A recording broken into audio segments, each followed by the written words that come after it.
बहुत समय पहले की बात है। मस्तीपुर नामक गांव में सभी लोग बड़े प्रेम, प्यार और आराम से रह रहे थे। उस गांव के लोग वैसे तो ठीक थे, लेकिन उन लोगों की एक बड़ी खराब आदत थी। वो अपने घरों का कूड़ा कचरा कहीं भी फेंक देते।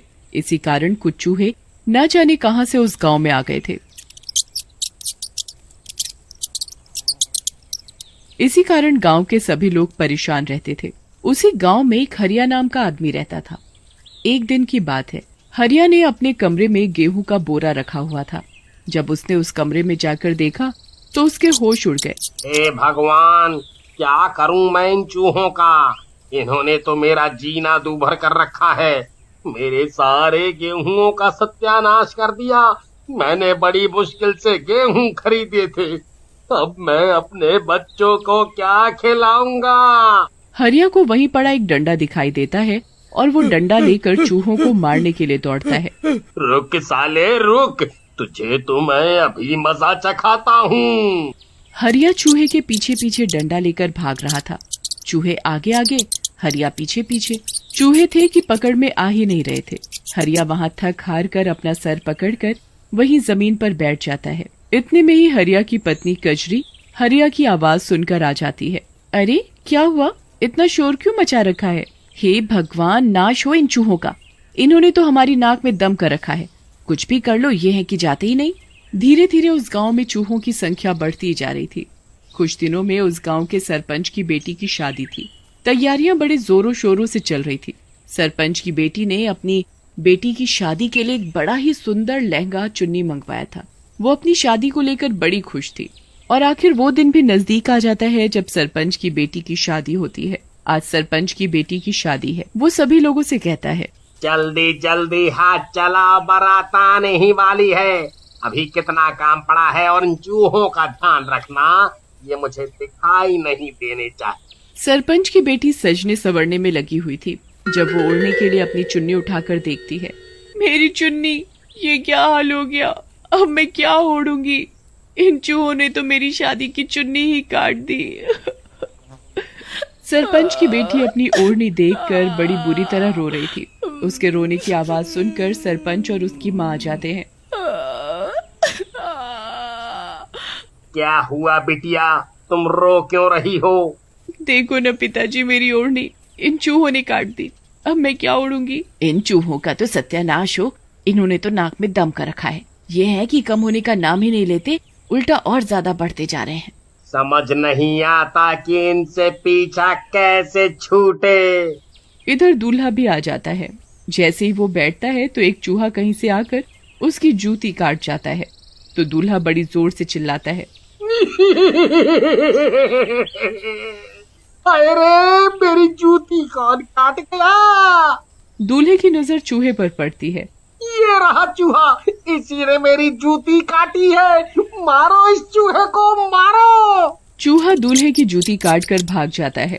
तभी एक आदमी सरपंच को आकर बताता है, सरपंच जी, चूहों ने सारा खाना बर्बाद कर दिया। इन चूहों ने खाना खाने लायक नहीं छोड़ा। अब हम बारातियों को क्या खिलाएंगे? इन चूहों ने तो मुझे कहीं का नहीं छोड़ा, कहीं का नहीं। फिर एक दिन गांव की एक पूजा नाम की औरत अपने 5 साल के बच्चे मुन्ने को सुलाकर नहाने गई हुई थी। तभी न जाने कहां से आकर चूहा उस बच्चे की उंगली में काट जाता है। काटने की वजह से बच्चा जोरों से रोने लगता है। रोने की आवाज सुनकर वो औरत फटाफट नहाकर आती है। लगता है इसे भूख लगी है। क्या हुआ मेरे मुन्ने को, तुझे भूख लगी है? उसे लगा मुन्ना भूख की वजह से रो रहा है। तभी वो देखती है कि उसकी उंगली से खून बह रहा है। हाय रे, चूहा मेरे मुन्ने की उंगली काट गया। बेड़ा गर्क हो इन चूहों का। वो औरत फटाफट अपने बच्चे की उंगली की मरहम पट्टी करती है। चूहों का आतंक दिन पर दिन बढ़ता ही जा रहा था। चूहे कभी घर में रखा खाना खा जाते तो कभी कपड़े काट जाते। इन चूहों की हरकतों की वजह से सभी लोग परेशान हो चुके थे। जिस बच्चे को चूहे ने काटा था, उस बच्चे की आदतें भी चूहे जैसी होती जा रही थी। दिन में तो वो बच्चा बना रहता, लेकिन रात होते ही वो एक भूतिया चूहा बन जाता। फिर एक रात घर के जब सब लोग सो रहे होते हैं तो वो बच्चा एक भूतिया चूहा बन जाता है और गांव में घूमने लगता है। और वो एक घर में घुस जाता है जहां वो एक 4 साल के बच्चे की उंगली में काट जाता है। काटने की वजह से वो बच्चा भी भूतिया चूहा बन जाता। और अगले दिन पूजा मुन्ने के लिए दलिया कटोरी में डालकर उसे खाने के लिए देकर रसोई में काम करने चली जाती है। पूजा वापस मुन्ना के पास आकर देखती है, आज ये मुन्ने को क्या हुआ? ये चूहे की तरह क्यों खा रहा है? पूजा मुन्ने को अपने हाथ से दलिया खिलाने लगती है। मुन्ना, चम्मच से खाते हैं, ऐसे नहीं खाते। पूजा बहुत कोशिश करती है मुन्ने को चम्मच से खिलाने की, पर मुन्ना चम्मच से नहीं खाता। वो चूहे की तरह दलिया खा रहा होता है। पूजा मुन्ने की हरकत देखकर हैरान होती है। पता नहीं आज इसे क्या हो गया है, मेरी तो कुछ समझ ही नहीं आ रहा। तभी पूजा देखती है कि जिस उंगली पर चूहे ने काटा था वो उंगली चूहे की तरह होती जा रही थी। पूजा ये देखकर बड़ी घबरा जाती है। हाय राम, ये मेरे बच्चे को क्या हो गया? इसकी तो उंगली चूहे जैसी हो रही है। फिर ऐसे ही अगले दिन एक औरत अपने 6 साल के बच्चे को खाना देकर कपड़े धोने चली जाती है। तभी एक चूहा आकर उस बच्चे के पैर को काट जाता है।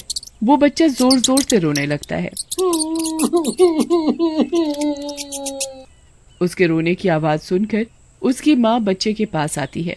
क्या हुआ बचुआ, तू रो क्यों रहा है? माँ, चूहा पैर में काट गया। इन चूहों ने तो हद ही कर दी है। जो भी कोई चूहा बच्चे को काटता वो बच्चा भूतिया चूहा बन जाता। उसकी हरकतें चूहे जैसी होती जा रही थी। धीरे धीरे करके गांव के बच्चों की हरकतें चूहों जैसी हो गईं। फिर एक रात जब गांव के सभी लोग सोए हुए थे, तभी सभी बच्चे अपने घरों से निकलकर जाने लगते हैं। तो उनमें से मुन्ने की माँ पूजा जाग जाती है और वो मुन्ने का पीछा करने लगती है। जब वो मुन्ने का पीछा कर रही होती है तो देखकर हैरान हो जाती है। हे राम, ये क्या? मेरा मुन्ना एक भूतिया चूहा बन गया है। अब मैं क्या करूं? कहाँ जाऊं? इतने में ही एक बच्चे की माँ भी अपने बच्चे का पीछा करती हुई पहुंच जाती है। तो वो भी अपने बच्चे को एक भूतिया चूहे में बदलते देख घबरा जाती है। वो भी पूजा के साथ छुपकर देख रही होती है। तभी भूतिया चूहे आपस में इकट्ठे होकर बातें करने लगते हैं। हाँ हाँ, अब वो दिन दूर नहीं जब इस गांव के सभी बच्चे चूहे बन जाएंगे। हाँ, इन लोगों ने हमारे साथ बड़ा गंदा सलूक किया था ना। अब इन्हें पता चलेगा जब गांव के सभी बच्चे भूतिया चूहे बन जाएंगे। चलो, गांव के सभी लोगों और बच्चों को काटकर भूतिया चूहा बना देते हैं। चलो। इन भूतिया चूहों की बातें सुनकर पूजा और वो औरत बुरी तरह डर जाती है। अब क्या होगा? ये भूतिया चूहे तो बड़े खतरनाक है। ये तो पूरा गांव भूतिया चूहों का गांव बन जाएगा। चलो हम पुजारी जी के पास चलते हैं, वो कोई ना कोई उपाय जरूर बताएंगे। हाँ, चलो। पूजा और वो औरत पुजारी जी के पास जाकर उन्हें भूतिया चूहे के बारे में सारी बात बताती है और उनसे अपने बच्चों को ठीक करने के लिए कहती है। हमारे बच्चों को बचा लो, उन्हें ठीक कर दो, हमारे बच्चे भूतिया चूहे बन गए हैं। पुजारी अपनी आंखें बंद करके मंत्र शक्ति से उन भूतिया चूहों को बुलाता है। हमें क्यों बुलाया? छोड़ दो इन मासूम बच्चों को, इन्होंने तुम्हारा क्या बिगाड़ा है? सभी चूहे एक एक करके पुजारी जी को बताने लगते हैं। नहीं छोड़ेंगे, हम भी ऐसे ही चीख रहे थे, चिल्ला रहे थे कि छोड़ दो हमें, पर किसी ने हमारी एक नहीं सुनी और हमें चूहों के साथ एक गुफा में बंद कर दिया, जहाँ चूहों ने हमें नोच नोच कर खा लिया, जिससे हमारी मौत हो गई। फिर हमारी आत्मा उन सभी चूहों में घुस गई, जिसकी वजह से हम इन सभी गांव वालों से बदला ले रहे हैं, उन्हें भी भूतिया चूहा बनाकर। क्या तुम्हें गांव वालों ने बंद क्यों किया था? हम भूख के मारे तड़प रहे थे। खाने के लिए हमारे पास कुछ नहीं था, पेट तो भरना ही था, तो हम चूहों को मार कर खाने लगे। ये बात गांव वालों को पता चल गई और उन्होंने हमारे पूरे परिवार को सजा के तौर पर गुफा में बंद कर दिया और तभी से हमारी आत्मा तड़प रही है। अब आप ही बताओ, इतनी सी गलती की इतनी बड़ी सजा। माना कि गांव वालों ने तुम्हारे साथ बहुत गलत किया, पर इन मासूम बच्चों का क्या दोष? छोड़ दो इन्हें, मैं तुम्हें मुक्ति दिलाऊंगा। फिर पुजारी मंत्र जाप करके अपने हाथ में गंगा जल लेकर उन सभी भूतिया चूहों पर छिड़कता है, तो उन सभी भूतिया चूहों को मुक्ति मिल जाती है और बच्चे भी वापस अपने असली रूप में आ जाते हैं और ठीक हो जाते हैं। एक बार दिल्ली शहर में एक मोम का म्यूजियम खुलता है। लोगों की भीड़ लग जाती है। मोम के पुतले देखने के लिए। उसी शहर में रोहन अपने परिवार के साथ रहता था। एक दिन रोहन का बेटा राजू रोहन को बोलता है, पिताजी, पिताजी, अपने शहर में एक मोम के पुतलों का म्यूजियम खुला है। लोग उस म्यूजियम को देखने जा रहे हैं। मुझे भी देखना है। रोहन जो कि कंजूस स्वभाव का होता है, राजू से कहता है, अरे राजू, ये पुतले भी कोई देखने की चीज है। अरे कुछ समय रुक जाओ, मैं तुम्हें कहीं और घुमाने ले चलूंगा। तभी वहाँ रोहन की पत्नी राखी आ जाती है और रोहन से बोलती है, हाँ हाँ, जैसे मुझे ले जा रहे हो शादी के बाद से। इस आदमी का मैं क्या करूँ? पैसे खर्चने के नाम पे तो इसे बेहोशी आ जाती है। सुनो जी, चुपचाप राजू और पिंकी को घूमने ले जाओ, नहीं तो मैं तुम्हारा जीना मुश्किल कर दूंगी। हाँ। राखी को यूं गुस्से में देखकर रोहन घबरा जाता है और बोलता है, तुम भी ना राखी डार्लिंग, गुस्से में जल्दी आ जाती हो। अरे बच्चे क्या, तुम भी चलो। हम सब मिलकर चलेंगे। फिर रोहन और उसका परिवार म्यूजियम में घूमने चले जाते हैं। म्यूजियम के अंदर अलग अलग तरह के पुतले रखे होते हैं। तभी राजू की नजर एक पुतले पर पड़ती है। पुतला देखने में बहुत ही भयानक लग रहा होता है। पिताजी, ये पुतला देखो कितना भयानक है। बिल्कुल किसी फिल्म के भूत जैसा लग रहा है। रोहन और राखी भी पुतले को देखकर घबरा जाते हैं। सही कह रहे हो राजू, चलो आगे चलते हैं, देखते हैं इस म्यूजियम में और क्या क्या है। लेकिन जैसे ही रोहन और उसका परिवार म्यूजियम में आगे बढ़ते हैं तो उन्हें भी डरावने पुतले दिखते हैं। ये सब एकदम असली लग रहे होते हैं। ये देखकर सबके सब डर जाते हैं। पिताजी, अब यहाँ से चलते हैं। ये सारे पुतले तो बहुत ही डरावने हैं, बिल्कुल असली लग रहे हैं। मुझे तो रात में भी इनके सपने आएंगे। पिंकी की बात मानकर वो सभी वहाँ से बाहर निकलने लगते हैं। तभी वहाँ म्यूजियम का मालिक राकेश आ जाता है और बोलता है, अरे क्या हुआ, आप सब लोग कहाँ जा रहे हैं? आगे तो म्यूजियम में बहुत कुछ है देखने के लिए। जी, आपकी बात सही है, लेकिन बच्चे बहुत डर गए हैं। आपके ये पुतले तो बिल्कुल असली लग रहे हैं, बहुत ही डरावने हैं, सबके सब बिल्कुल शैतान के जैसे। भाई साहब, ये शैतान जैसे नहीं, बिल्कुल असली के शैतान हैं, और जो उनके हाथ में इंसानों के अंग हैं, वो भी असली हैं। ऐसा कहकर राकेश वहाँ से चला जाता है। लेकिन रोहन और उसका परिवार डर जाते हैं और अपने घर आ जाते हैं। रात में राजू और पिंकी बात कर रहे होते हैं। अरे पिंकी, मुझे तो वो पुतले असली के लग रहे थे। मैं जैसे पुतले की तरफ बढ़ा था ना, उसने अपने हाथों से मुझे पकड़ा। हाँ राजू, पुतलों की आंखें हमें ही घूर रही थी। मुझे तो बहुत डर लग रहा था। सबके सब असली के शैतान लग रहे थे। तभी वहाँ रोहन और राखी आ जाते हैं और बोलते हैं, तुम दोनों भी ना फालतू की बात करते रहते हो। चुपचाप सो जाओ, नहीं तो रात में बिस्तर में सुसु करोगे। भूत प्रेत शैतान कुछ भी नहीं होता, समझे? राखी को गुस्से में देख राजू और पिंकी सो जाते हैं। रात में राजू को सपना आता है कि कोई उसका बेड उठा कर लाया है और म्यूजियम में रख दिया और शैतानों ने उसे घेर लिया है। राजू डर के मारे उठ जाता है, लेकिन जैसे ही वो उठता है अपने आप को म्यूजियम में पाता है। ये तो म्यूजियम है, मैं यहाँ कैसे आया? मुझे घर जाना है। तभी वहाँ राकेश आता है। उसके साथ कई डरावने शैतान और चुड़ैलें चल रही होती हैं। ये सब देखकर राजू डर जाता है। राजू बेटा, तुम्हें मेरी ये सेना लेकर आई है, और अब तुम भी इस सेना में शामिल हो जाओगे। राकेश की बात सुनकर राजू रोते हुए बोलता है, ये कैसी बातें कर रहे हो अंकल? मुझे घर जाने दो, मैं यहाँ नहीं रहना चाहता। ऐसा कहकर राजू वहाँ से भागने लगता है, लेकिन शैतान और चुड़ैलें उसे पकड़ लेती हैं। लड़के, हमारे रहते तू यहाँ से कहीं नहीं भाग सकता। अब नखरे छोड़ और हमारी सेना में शामिल हो जा। तुझे रोज पीने के लिए खून मिलेगा और खाने के लिए मांस। मुझे कुछ नहीं चाहिए, तुम लोग छोड़ दो मुझे, नहीं तो मेरे पापा तुम लोगों की जान ले लेंगे। वो मेरे लिए सब कुछ कर सकते हैं। चल बेटा, तेरी ये इच्छा भी पूरी कर देता हूँ। देखता हूँ तेरा बाप तुझे बचाने के लिए ऐसा कहकर राकेश अपने जादू से राजू को मोम का पुतला बना देता है। उधर अगली सुबह राजू को घर पर ना पाकर रोहन और राखी दोनों घबरा जाते हैं और पिंकी से पूछते हैं, अरे पिंकी बेटा, राजू कहाँ है? तुमसे कुछ कहकर नहीं गया क्या? ऐसे तो वो कभी नहीं करता। पता नहीं पिताजी, मैं जब उठी तो भाई यहाँ नहीं था, पता नहीं कहाँ चला गया। रोहन और राखी पूरे दिन राजू को ढूंढते हैं, लेकिन राजू का कहीं भी पता नहीं चलता और रोहन रात में थक कर घर पहुँचता है। रोहन कहीं मिला राजू, उसे ढूंढ कर लाओ, वो मेरे जिगर का टुकड़ा है, अगर वो नहीं मिला तो मैं मर जाऊंगी।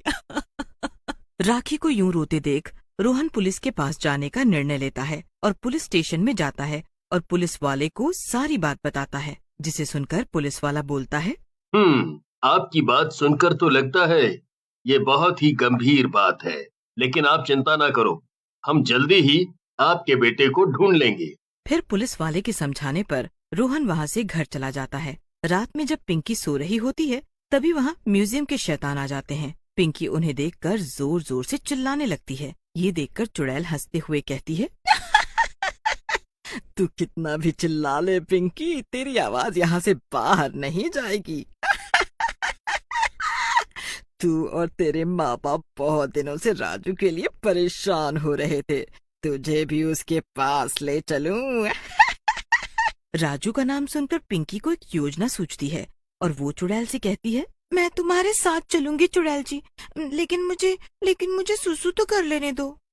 ये बहुत बड़ी समस्या है तुम इंसानों के साथ, चुड़ैल देख ही नहीं कि सुसु आ गया। फिर पिंकी बाथरूम में एक कागज में म्यूजियम लिखकर छोड़ देती है और चुड़ैल के साथ चली जाती है। अगली सुबह पिंकी को भी घर पर ना पाकर राखी और रोहन का बुरा हाल हो जाता है। ये सब क्या हो रहा है जी? पहले मेरा बेटा चला गया और अब मेरी बेटी, पता नहीं किसकी बुरी नजर लग गई है। तभी रोहन की नजर कागज के टुकड़े पर पड़ती है जिसमें म्यूजियम लिखा होता है। वो कागज को हाथ में उठाता है और बोलता है, राखी, हो ना हो ये सब उस म्यूजियम से ही जुड़ा है, हमें वहीं चलकर देखना होगा। पता नहीं क्यों मेरा दिल बोल रहा है हमारे बच्चे वहीं हैं। रोहन की बात सुनकर राखी बोलती है, लेकिन रोहन, वो तो बहुत ही रहस्यमयी जगह लग रही थी और मुझे वहाँ कुछ शैतानी ताकतों जैसा लग रहा था। मुझे लगता है हमें किसी तांत्रिक की मदद लेनी चाहिए। फिर राखी और रोहन एक साधु बाबा के पास जाते हैं। साधु बाबा तपस्या में लीन होते हैं। रोहन और राखी उनके पास जाकर बोलते हैं, बाबा मेरे बच्चे गायब हो गए हैं, आप कुछ करिए, आपके बारे में बड़ा सुना है मैंने। बच्चा, तेरे दोनों बच्चे उस नए खुले म्यूजियम में कैद हैं। वहाँ के मालिक ने उन्हें मोम का पुतला बनाकर कैद कर लिया है। बाबा की बात सुनकर राखी कहती है, बाबा मेरे बच्चों को बचा लो, चाहे तो मेरी जान ले लो, कुछ करो बाबा। फिर राखी और रोहन के कहने पर बाबा उन दोनों के साथ म्यूजियम के अंदर चले जाते हैं। म्यूजियम के अंदर रोहन को पिंकी और राजू का पुतला दिखता है। रोहन उनके पास जाता है और पुतले को तोड़ने लगता है। तभी साधु बाबा बोलते हैं, रुक जाओ रोहन, अगर तुमने पुतले को तोड़ा तो उस पुतले के साथ राजू भी मर जाएगा।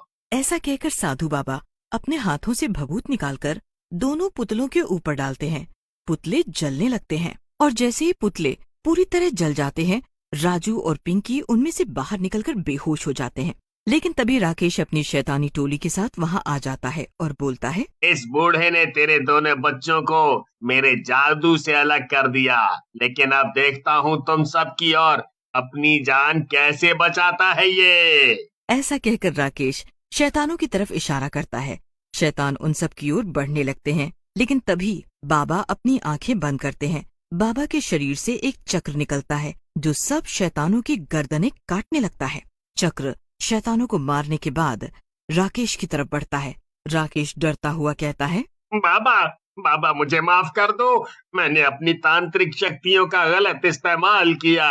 लेकिन वो चक्र नहीं रुकता और राकेश की गर्दन काट देता है। जैसे ही राकेश की गर्दन कटती है, म्यूजियम में लगे सारे पुतले जलने लगते हैं। लेकिन रोहन और राखी दोनों जैसे ही मुड़ते हैं, बाबा वहाँ से जा चुके होते हैं। अरे, वो बाबा कहाँ गायब हो गए? लगता है भगवान का रूप थे।